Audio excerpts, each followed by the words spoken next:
राधे राधे।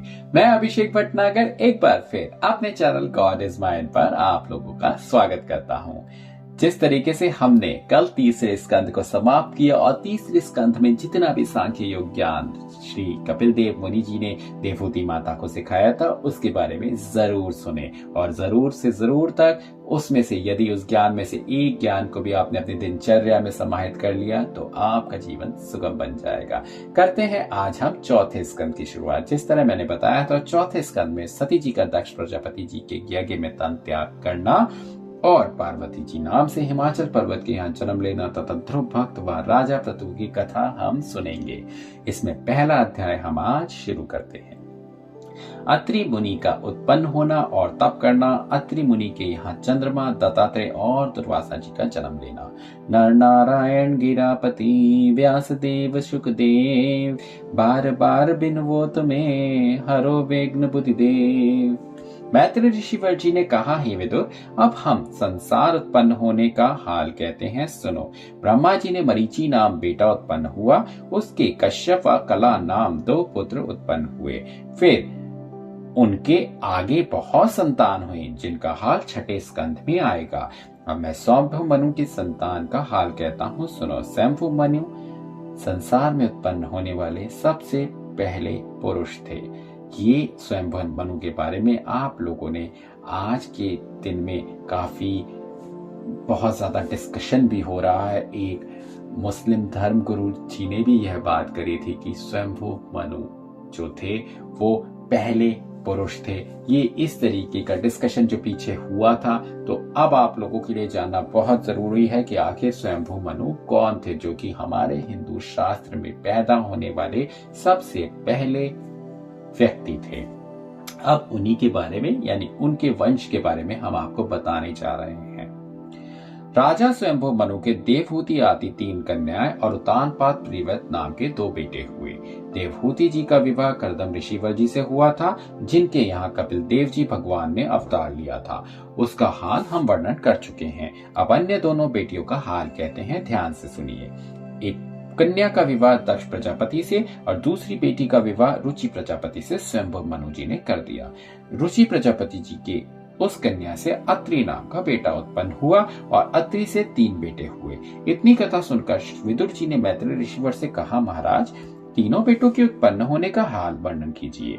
तब मैत्री जी बोले, हे विदुर, अत्रि जी ने ब्रह्मा जी की आज्ञा से संसार उत्पन्न करने की इच्छा रखकर मन में ऐसा विचार किया कि मेरे पुत्र को भी संसारी जीव उत्पन्न करने होंगे। इस वास्ते पहले परमेश्वर का तप करके पीछे से संतान उत्पन्न करें जिसमें वह धर्मात्मा हो। ऐसा विचार कर अत्रि मुनि ने अपनी स्त्री अनुसूया समेत तप करना आरंभ किया, पर किसी देवता का नाम न लेकर कर्ता कहकर तप करते थे।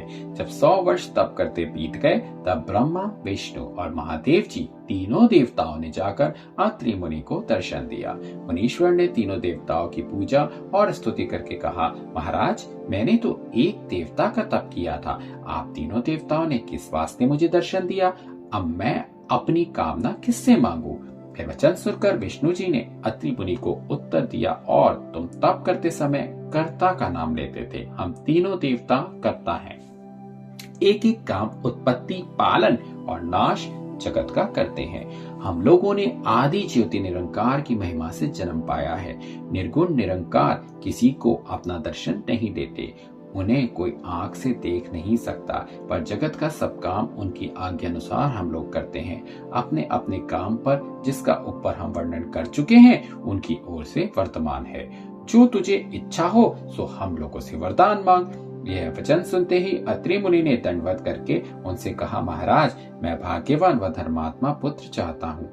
तब ब्रह्मा, विष्णु और महादेव जी अत्रि मुनि जी को उनकी इच्छा अनुसार वरदान देकर अपने अपने लोक को चले गए।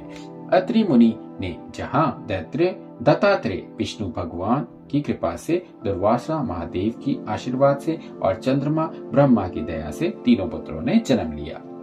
उनमें दुर्वासा बड़े क्रोधी, आंख खोले उत्पन्न हुए। दुर्वासा, चंद्रमा और दत्तात्रेय से बहुत संतानें हुई। उनका नाम संस्कृत भागवत में लिखा है। इतनी कथा सुनाकर मैत्री ऋषिवर ने कहा, हे विदुर, स्वयंभू मनु की दूसरी कन्या का हाल भी, जो रुचि प्रजापति से विवाही गई थी, तुमको सुनाया। अब तीसरी बेटी जो दक्ष प्रजापति से विवाही गई थी, उनकी कथा हम कहते हैं, ध्यान से सुनो। दक्ष प्रजापति के उस स्त्री से 60 कन्याएं उत्पन्न हुई। उनमें सती नाम की कन्या का विवाह महादेव जी से हुआ था। तो यहाँ समाप्त होता है प्रथम अध्याय। अब आते हैं दूसरे अध्याय पे, जो बहुत रोचक है। दक्ष प्रजापति जी का महादेव जी से बुरा मानना और महादेव जी को शाप देना। विदुर जी ने इतनी कथा सुनकर मैत्री ऋषिवर से पूछा कि महाराज, सती जी ने अपना तन किस तरह त्याग किया था, उसका हाल वर्णन कीजिए। मैत्री ऋषिवर ने कहा कि सती जी का विवाह होने के उपरांत एक दिन महादेव बहुत से देवताओं व ऋषिवरों समेत ब्रह्मा जी की सभा में बैठे थे। उस समय दक्ष प्रजापति वहां पर आए, सो सबने उठकर उन्हें बड़े आदर से बैठाया। पर उस समय शिव जी, हमारे भोलानाथ, जो अपनी आंख बंद किए हुए परमेश्वर के ध्यान में मग्न थे, नहीं उठे। उन्होंने दक्ष प्रजापति को दंडवत भी नहीं किया। इस कारण दक्ष ने क्रोध करके कहा, इनको लोग ज्ञानी, तपस्वी और सत्यवादी कहते हैं। यह बात बिल्कुल झूठ है। इनका नाम वृथा देवताओं ने महादेव रखा है। हमने भूलकर ब्रह्मा जी के कहने से अपनी बेटी का विवाह महादेव जी से, जो एक लोकपाल के तुल्य है, किया। ये इस विवाह योग्य नहीं थे। मेरी कन्या विवाहने से देवताओं में इनकी प्रतिष्ठा अधिक हो गई है। इन्हें ऐसा अभिमान उत्पन्न हुआ कि मेरे दामाद होकर भी मुझे दंडवत नहीं करते। मैंने महासुंदरी मृगलोचनी सती नाम की कन्या का विवाह भूतों के राजा महादेव के साथ, जो दिन रात शमशान पर बैठे रहते हैं, कर दिया। यह वैसा ही काम है जिस तरह कोई मनुष्य शूद्र को वेद पढ़ाए। यह दुर्वचन कहने के उपरांत दक्ष प्रजापति ने उसी सभा में खड़े होकर ब्रह्मादिक देवताओं और ऋषिवरों के सामने महादेव जी को यह शाप दिया कि आज से किसी यज्ञ में महादेव का भाग ना निकाला जाए। शिव जी ने ऐसा शाप सुनकर कुछ उत्तर नहीं दिया। उसी तरह चुपचाप बीच परमेश्वर के ध्यान में बैठे रहे, क्योंकि हमारे भोलानाथ तो हमारे भोलानाथ है ना, वो बेचारे किसी को भी गलत कार्य करने पर भी कुछ नहीं कहते। आगे सुनते हैं।